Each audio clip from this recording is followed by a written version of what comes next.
नहीं, नहलान की बोरी भी अगर ऊपर आप लगा देंगे तो जो भैंस गोरू आते हैं और जो बच्चे उच्चे होते हैं, बहुत बच्चे चंट होते हैं ना, उसको पत्ती उत्ती लेके फाड़ उड़ देते हैं सब। फसलें नष्ट हो जा रही हैं, उसका जिम्मेदार कौन है?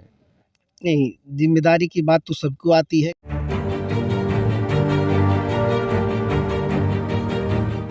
नमस्कार, मैं राजीव रंजन, आप स्टेट प्राइम न्यूज देख रहे हैं। अब तक आपने देखा राप्ती नदी की स्थिति। 2 दिनों की लगातार बारिश ने राप्ती नदी के जलस्तर में 8 फीट तक की बढ़ोतरी की है, जलस्तर में वृद्धि 8 फीट तक की है।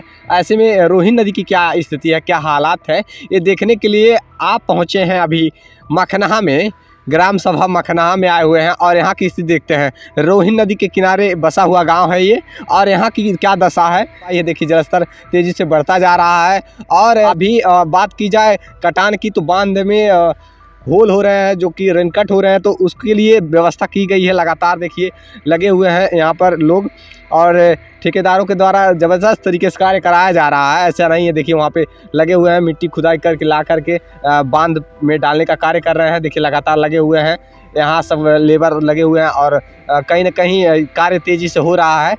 अभी यहाँ बांध कटने का कोई चांस नहीं। पत्थर लगे हैं कि बिल्कुल पत्थर लगे हुए हैं, तो इससे सेफ है ये गाँव सेफ है और बांध टूटने का कोई खतरा नहीं है। कहीं रेनकट होता है तो वहाँ पर ले जाकर के डालने का कार्य किया जाता है।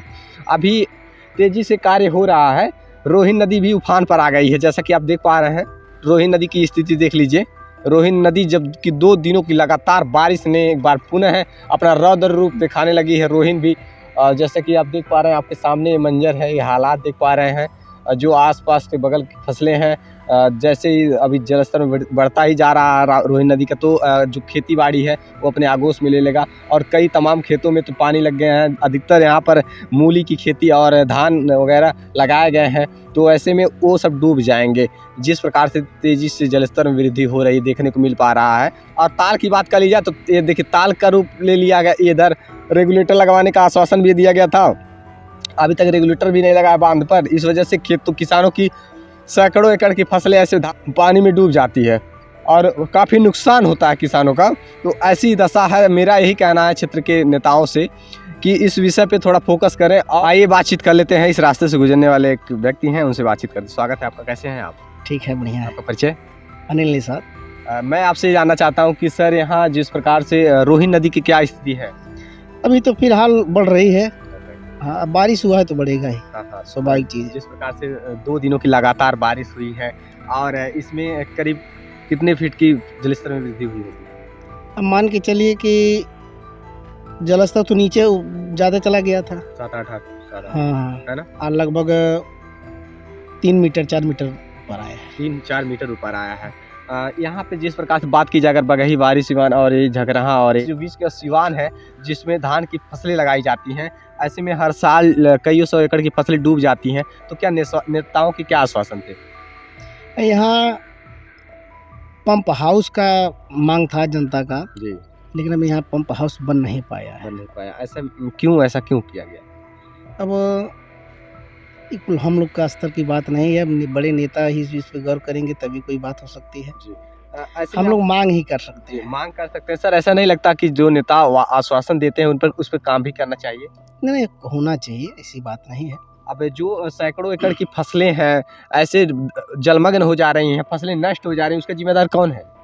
नहीं, जिम्मेदारी की बात तो सबको आती है, क्योंकि बड़े नेता छोटे नेता को मिलकर ही काम करना पड़ेगा। जी, इसलिए अब इस पे नेताओं को गौर करना चाहिए। जी, यही सब स्थिति है। मेरा बस यही कहना है, जो भी जिम्मेदार नेता हैं उनसे बस यही कहना चाहते हैं, जो आश्वासन देते हैं महोदय उस पर भी कार्य भी किया जाना चाहिए और वादों को पूरा भी किया करिए। ऐसे में देखिए धान की जो फसलें हैं, सैकड़ों एकड़ की फसलें जो हैं जलमग्न हो चुकी हैं, डूब चुकी हैं। ऐसे में पता ही नहीं चल पा रहा है कि कहाँ खेती बाड़ी है, सब पूरा पानी ही पानी चारों तरफ दिखाई दे रहा होगा।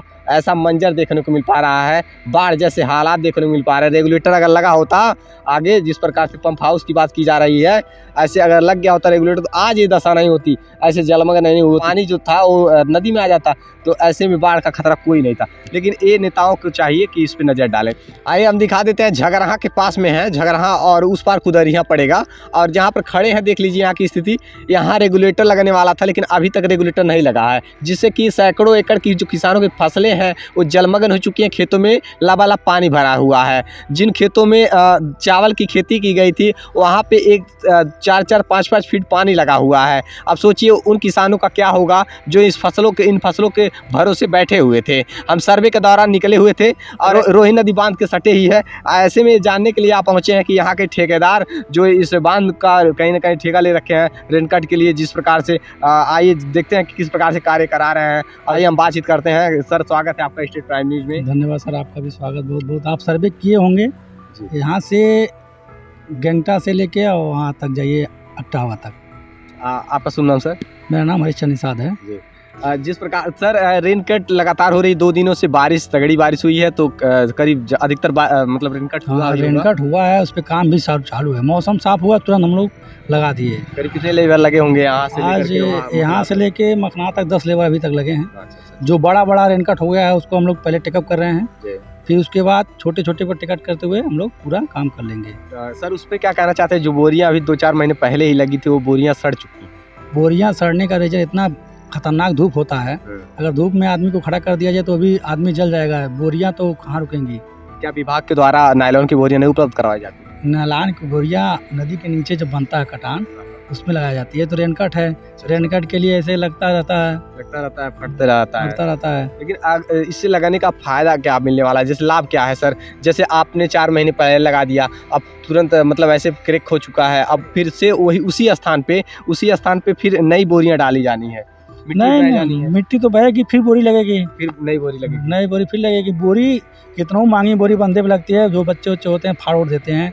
फिलहाल वो सब चलता रहता है, घास हो जम जाता है, भैंस हो साथ ही जाती हैं, जो पैरों से लगता है तो फट जाता है। दोबारा उतना ही बैक करना होगा उस पे जिस पे आपने बैक कर दिया है। बैक कर दिया तो फिर करना पड़ता है ना, करना पड़ता है। मान लीजिए रास्ता सही रखना है बंदे को। एक ही बार में नायलॉन की बोरी लग गया तो शायद एक ही खर्च में दोबारा काम नहीं करना पड़ेगा। नहीं, नायलॉन की बोरी भी अगर ऊपर आप लगा देंगे तो जो भैंस गोरू आते हैं और जो बच्चे होते हैं, बहुत बच्चे चंट होते हैं ना, उसको पत्ती उत्ती लेके फाड़ देते हैं सब। तो ये सब ऐसा रहता चलता रहता है सब। नहीं, वो सब चीज़ें ऐसी होती हैं सर कि बच्चों का तो यहाँ आना जाना बड़ा कम होगा, लेकिन यहाँ पे जो चीज़ें हैं, जो नायलॉन की बोरी अगर रही होती तो शायद ऐसे क्रैक नहीं होती।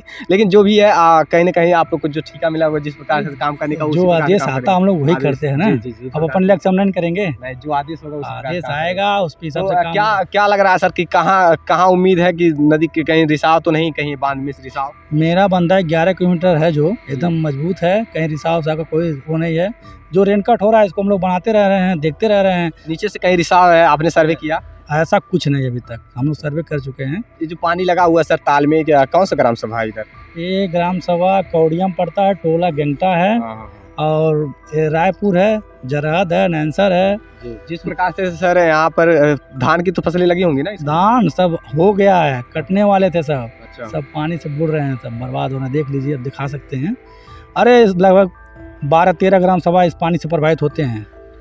अच्छा, एक बार बताया जाता है कि यहाँ पर मंत्री जी के द्वारा यहाँ बांध में रेगुलेटर लगवाने के, हाँ, रेगुलेटर लगवाने के लिए हुआ था, यहाँ पास हुआ था। यहाँ का रेगुलेटर उठा के वहाँ लग रहा है कल्याणपुर में एक माँ बैसी का स्थान है, वहाँ पे लग रहा है। क्या लगता है सर उस माँ बैसी का स्थान तक जो रेगुलेटर लग जाएगा तो इससे ये पानी का खिंचाव हो नहीं, यहाँ का कहाँ जाएगा, ये तो नीचे का है। बहुत नीचे है ये तो नीचे का। धमिना ताल का जो पानी है उसको वो लोग निकालेंगे पहले, वहाँ लग रहा है, फिर पास होगा, फिर लगेगा यहाँ। देखिए कब पास होता है, कब लगता है, तब तक ऐसे हर साल कईयों 100 एकड़ की फसलें बर्बाद होंगी और कईयों 100 किसानों की उम्मीदें हैं उस पर पानी फिर जाएंगे। उम्मीदें किसान बेचारे हमेशा मार खाते हैं, कभी प्रकृति का मार खाते हैं तो कभी पानी का। ये सब चलता रहता है। किसान हमेशा बहुत मजबूती से लड़ता है, लेकिन किसान होता है जी। उस पर क्या बीत रही होगी, उन किसानों पर क्या बीत रही होगी सर जिसने इतने मेहनत कर खून पसीना बहा करके इस उम्मीद में धान की फसल लगाया था कि जब पक करके तैयार होगी तो हम काट करके चावल अपने घर में जो खाने पीने के लिए तो होगा ही होगा, लेकिन जब तैयार होगा तो मार्केट में बेचेंगे, उससे अपने घर की ज़रूरतें पूरी करेंगे। अपने घर में कोई बीमार हो तो उसका इलाज कराएंगे, कपड़े अपने बच्चों के लिए वस्त्र खरीदेंगे। अब उन उम्मीदों पर का क्या होगा सर? अब उन उम्मीदों का क्या होगा? बेचारे रोते होंगे, रात में बैठ कर सोचते होंगे जी। उनकी तबीयत खराब होती होगी।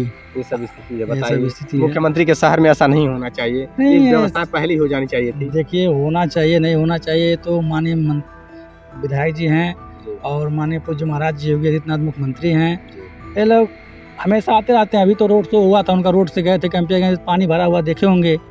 इसी रास्ते गए हैं। हाँ, ऐसा नहीं है कि नहीं देखे होंगे। सही है, मुख्यमंत्री जी का आगमन अक्सर होता रहता अक्सर है। होता रहता है और देखते हुए जाते हैं, रोड बाय रोड जाते हैं ना, एक हेलीकॉप्टर से जाते हैं। लेकिन किसानों का दर्द कोई समझने वाला नहीं है। समझने वाला नहीं है तो उनके ऊपर डिपेंड करता है। फिलहाल किसान तो अपना काम करता है। जी बिल्कुल सही है, ये चीज़ें देख पा रहे थे आप। और यहाँ के ठेकेदार हैं, 11 किलोमीटर का ठेका है इनके बांध का मिट्टी डालने के लिए, और लगातार ज़बरदस्त तरीके से काम करवा रहे हैं। देखिए मिट्टी लग ही रहा है। और यहाँ बात कर लीजिए किसानों की, तो किसानों की फसलें से डूबकर बर्बाद हो रही हैं। ये सब बरसात का पानी है, रेगुलेटर लगना था, जिससे रेगुलेटर लग जाता तो यहाँ का पानी जो है नदी में चला जाता आसान पूर्वक, लेकिन ऐसा होने वाला नहीं है। किसान बर्बाद हर तरह से मार खाते हैं। ये सब चीज़ें आप लोग लगातार कैंपियरगंज क्षेत्र से देख रहे थे। ये पीपीगंज थाना क्षेत्र के अंतर्गत ग्राम सभा झगराहा के टोला, इधर बात की जाए तो ढाणाडी, इधर बहुत से ग्राम सभा है। तो हर क्षेत्र के हर तरह दिखाएंगे। देखते रहिए स्टेट प्राइम न्यूज़ की सच जरूर है। जय हिंद।